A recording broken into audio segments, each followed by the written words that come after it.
Olá, bom dia! Seja muito bem-vindo a esta primeira edição. Hoje é terça-feira, 9 de julho, feriado estadual em São Paulo. A partir de agora, você vai conferir as notícias que são destaque no Brasil e no mundo. A gente começa esta edição trazendo um destaque internacional. O Hamas declarou que está disposto a negociar a libertação dos reféns ainda em cativeiro na faixa de Gaza, mesmo na ausência de um cessar-fogo permanente no território palestino, onde se completaram 9 meses desde o início da guerra com Israel. Há vários meses, os mediadores, Catar, Estados Unidos e Egito, esbarram nas demandas incompatíveis de Israel e do movimento islamista palestino, que desencadeou a guerra ao atacar o sul de Israel em 7 de outubro. O movimento islamista exigia que Israel aceitasse um cessar-fogo completo e permanente antes de negociar.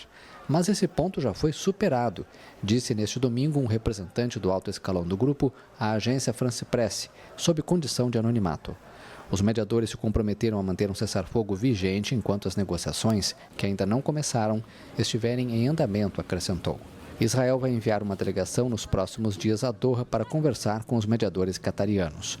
O primeiro-ministro israelense Benjamin Netanyahu afirma que o conflito vai continuar até a destruição do Hamas e a libertação de todos os reféns em suas mãos.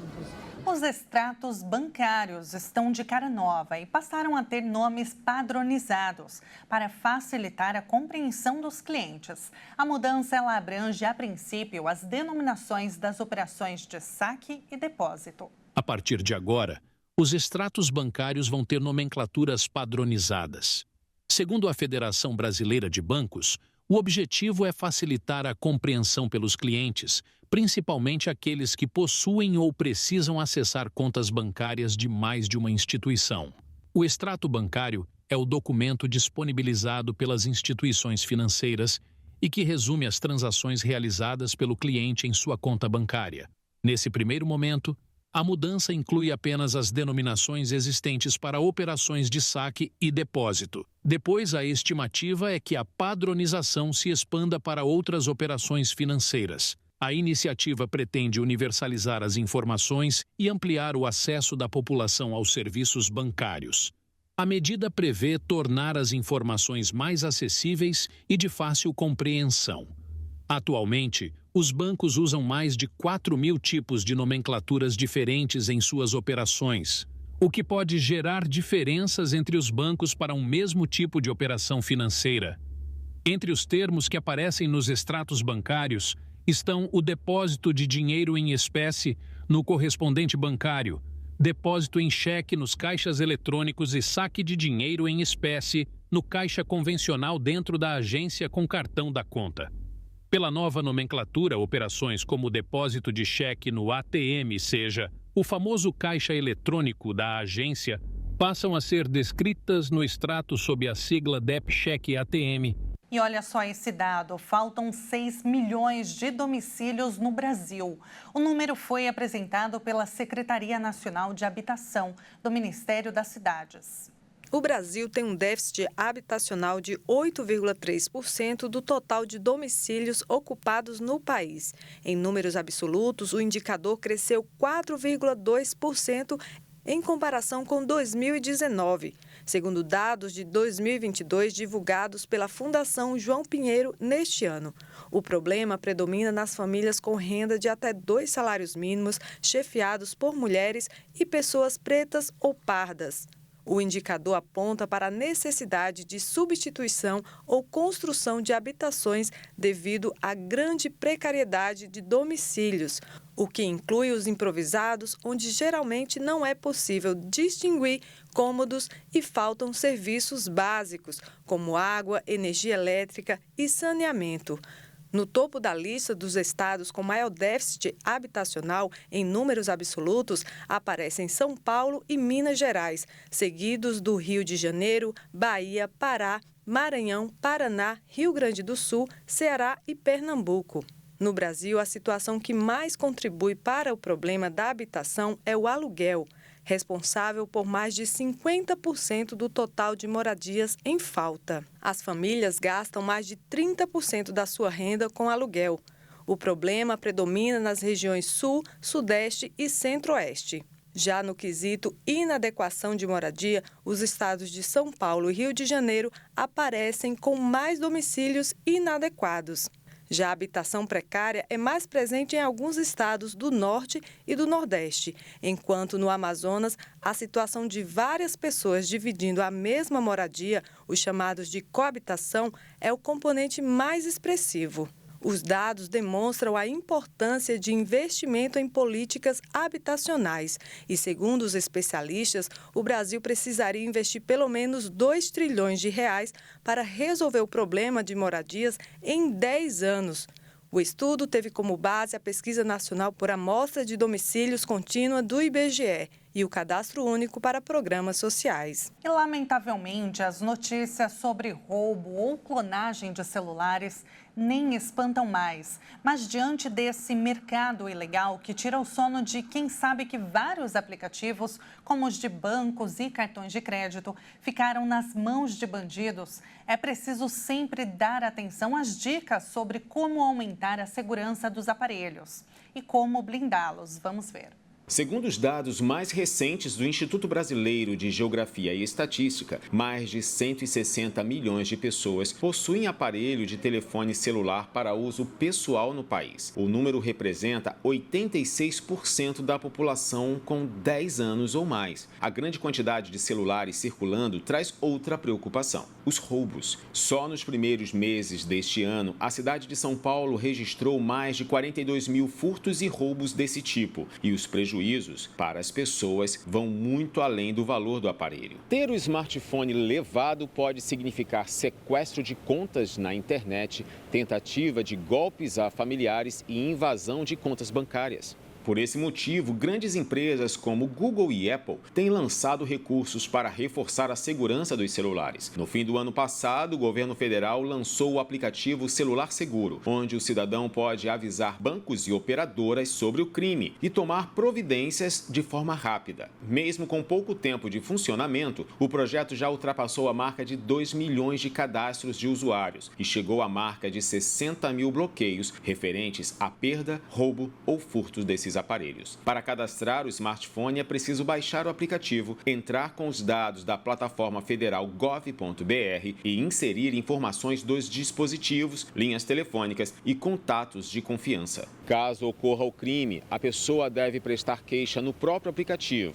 Por isso, a recomendação é ter o app instalado em outros aparelhos, como um tablet, celular antigo ou até de uma pessoa próxima.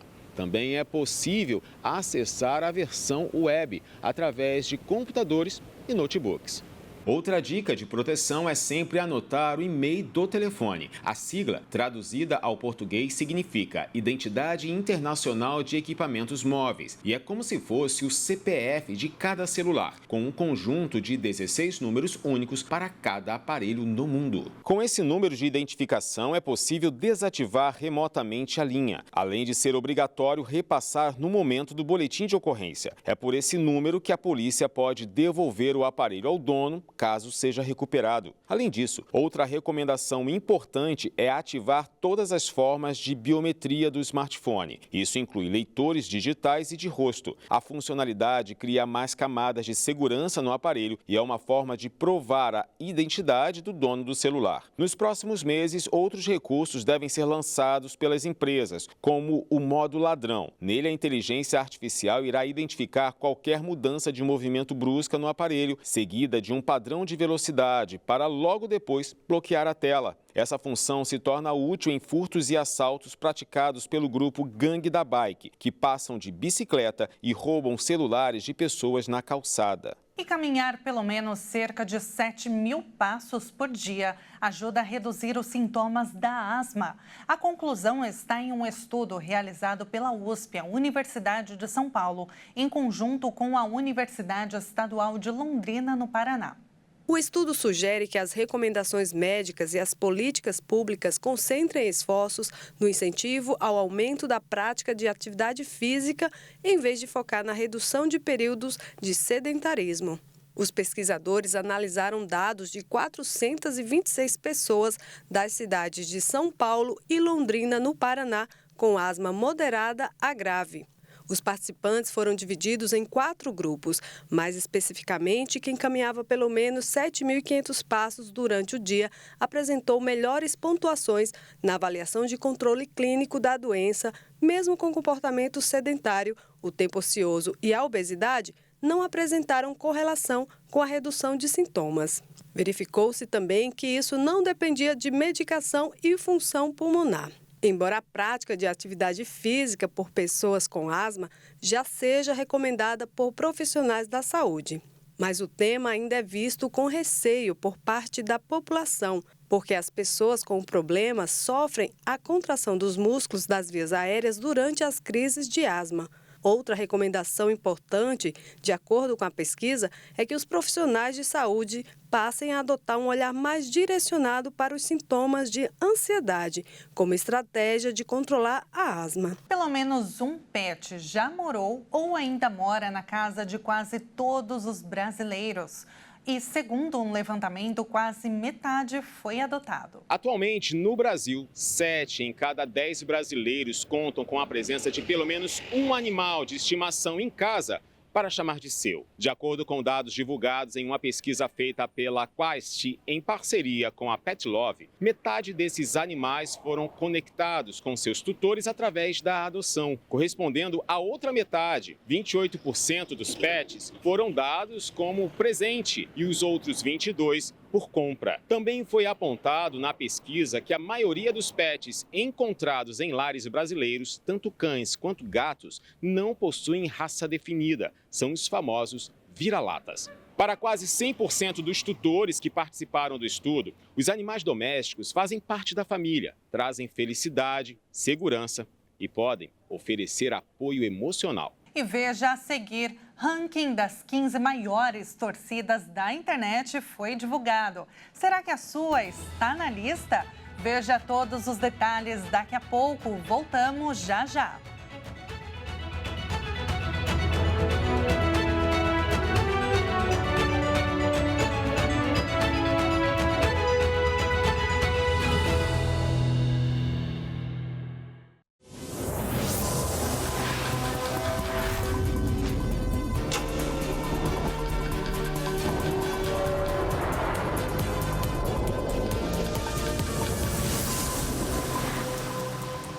Nós estamos de volta com as principais notícias do dia. No primeiro semestre deste ano, o Brasil registrou mais de 1.143.000 novos emplacamentos de veículos. A FenaBrave atribui o avanço do setor às melhores condições de crédito ao longo de 2024. No primeiro semestre desse ano, o país registrou 1.143.796 novos emplacamentos, um aumento de 14,59% em relação a igual período de 2023. O número considera automóveis comerciais leves, caminhões e ônibus. Em junho de 2024, a federação registrou mais de 200.000 novos emplacamentos. O mercado automotivo está em pleno aquecimento neste ano, em meio a um ciclo histórico de investimentos que já ultrapassaram os 125 bilhões anunciados por montadoras que atuam no Brasil para a ampliação de produção e desenvolvimento de tecnologia no país. A FenaBrave atribui o avanço do setor às melhores condições de crédito ao longo de 2024. A entidade faz menção ao ciclo de redução da taxa básica de juros desde agosto do ano passado, o que ajudou a reduzir os patamares de inadimplência no segmento. A federação também divulgou novas projeções para o crescimento do setor automotivo ao longo deste ano. Segundo a FenaBrave, a estimativa é de um crescimento que passa de 12% para 15% em novos emplacamentos de automóveis e comerciais leves, e uma alta também nos caminhões e ônibus. A melhora das projeções contrasta com o momento de alta do dólar, interrupção do ciclo de cortes da taxa básica de juros e pressão na inflação de itens básicos. Seriam dados que, na teoria, desestimulariam o consumidor a trocar de carro. Agora, olha só isso. Um estudo revela que os animais mais pesados do mundo, aqueles que podem chegar até a 4 toneladas, poderiam voar. Será mesmo? Vamos ver. Estamos falando dos hipopótamos. De acordo com o estudo do Reino Unido, esses animais conseguem ficar com as 4 patas suspensas no ar em momentos que alcançam alta velocidade. E eles alcançam aproximadamente 8 metros por segundo, o equivalente a 30 quilômetros por hora. O movimento é classificado como trote acelerado, mas chegam até velocidades mais rápidas e, neste caso, os hipopótamos alcançaram breves fases aéreas, o que é, aparentemente, uma nova descoberta. A produção global de plástico cresceu mais do que a de qualquer outro material e aumentou 4 vezes nos últimos 30 anos. O acúmulo de plástico no meio ambiente e seus impactos negativos têm sido cada vez mais preocupantes. A produção global de plástico deve dobrar até 2060. O descarte aumentou no mesmo ritmo e bateu 450 milhões de toneladas por ano. Quase 40% dos resíduos vão parar em lixões e na natureza. E apenas 9% do plástico descartado no planeta é reciclado. O restante deste material é queimado ou enterrado. E outra parte vai parar na natureza, gerando poluentes químicos que contaminam o ar, o solo e a água. Além disso, produzem gases de efeito estufa ligados à crise climática. O plástico revolucionou a vida moderna, mas ao mesmo tempo se tornou um grande problema. Vítima do seu próprio sucesso, o plástico está presente nos carros e aviões, nos hospitais, nas escolas e na metade das embalagens de bens de consumo, da água, do shampoo, dos produtos de limpeza. E após o uso, todo esse plástico vai para o lixo, porque essas embalagens foram projetadas para o descarte e não para a reutilização ou reciclagem. Mas, felizmente, as empresas estão começando a acordar para esta questão. O tema entrou na pauta da Organização das Nações Unidas, que prevê para este ano um tratado global de combate à poluição plástica, apesar das reticências de países produtores de petróleo. Esse jogo de forças de gigantes tem como pano de fundo questões técnicas, como as diferentes propriedades e aditivos dos muitos tipos de plástico que têm impacto nas nossas escolhas e práticas do dia a dia. Enquanto pesquisas e preocupações avançam, tem gente de olho em novos materiais que possam substituir o plástico e que possam torná-lo compostável ou biodegradável na prática. Quem mora em Maricá, no interior do Rio de Janeiro, e vai passear nos jardins, pode voltar para casa com a sacola cheia de temperos frescos, verduras e legumes. É só colher, viu? Os locais fazem parte do projeto Jardins Comestíveis, ingredientes fundamentais para enriquecer a mesa dos moradores da cidade. Uma alimentação balanceada e saudável não apenas contribui para o bem-estar físico, mas também é fundamental para a saúde mental e emocional. Consumir uma variedade de alimentos ricos em nutrientes essenciais como vitaminas, minerais e antioxidantes fortalece o sistema imunológico, reduz o risco de doenças crônicas e ainda promove uma melhor qualidade de vida. Pensando nisso, o município de Maricá, no Rio de Janeiro, a cerca de 60 quilômetros da capital fluminense, desenvolveu os chamados Jardins Comestíveis. A iniciativa tem por objetivo fornecer alimentos orgânicos, aqueles cultivados de forma natural sem o uso de agrotóxicos e fertilizantes de forma gratuita para os moradores e aproximá-los de debates e ações que envolvem práticas de agricultura urbana, segurança alimentar e sustentabilidade.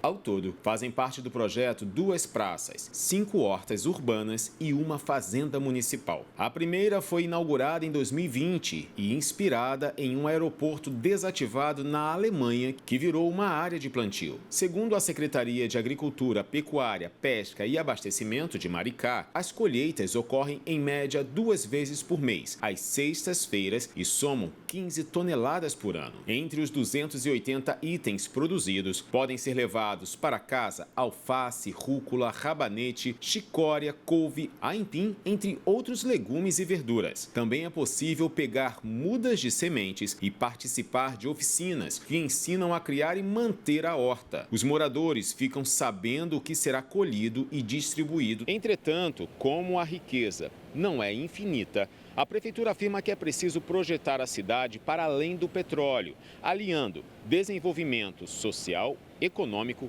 ambiental e sustentável. A iniciativa dos Jardins Comestíveis colocou Maricá na Rota Internacional de Projetos Sustentáveis de Segurança Alimentar em março de 2022. O Fórum Mundial reúne prefeituras pelo mundo comprometidas com políticas voltadas à segurança alimentar, sustentabilidade e questões climáticas. Foi divulgado um ranking das maiores torcidas da internet. Confira agora as 15 selecionadas. O Ibope Repucon realizou um novo levantamento das 15 maiores torcidas das redes sociais. Em primeiro vem o Flamengo com 58 milhões e 900 mil torcedores. Na segunda posição vem o Corinthians com 36 milhões e 800 mil. Na terceira colocação vem o São Paulo com 22 milhões e 200 mil torcedores. Com 21 milhões e 400 mil torcedores, vem o Palmeiras em quarto lugar. Com 13 milhões e 800 mil, vem a torcida santista. O Vasco aparece na sexta colocação com 13 milhões e 200 mil torcedores. E logo atrás vem o Grêmio com 11 milhões e 900 mil torcedores. O Atlético Mineiro aparece em oitavo com 11 milhões e 200 mil. Já o seu rival Cruzeiro vem logo depois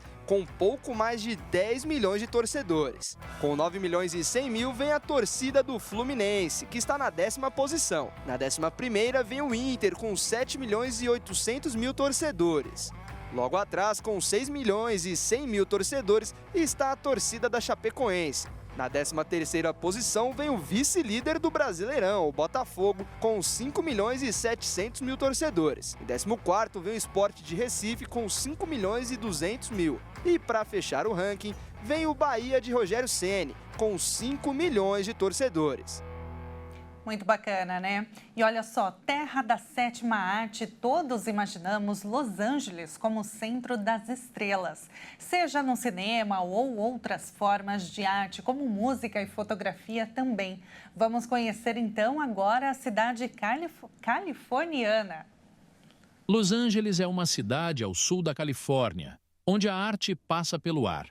Além da popular Hollywood, onde existem estúdios de gravações de filmes aos montes, também é fácil encontrar outros pontos famosos, como a Calçada da Fama, por exemplo.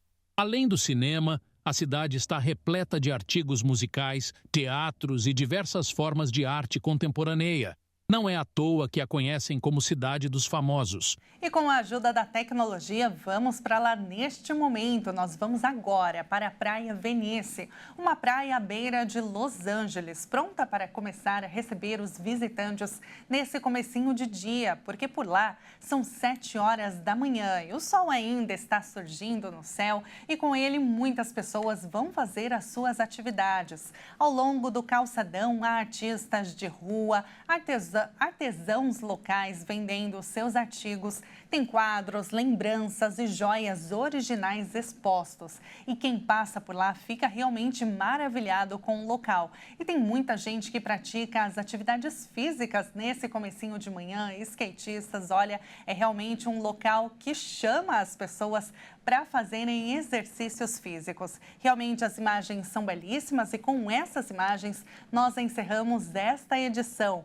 Muito obrigada pela sua companhia, um ótimo dia para você. Até mais!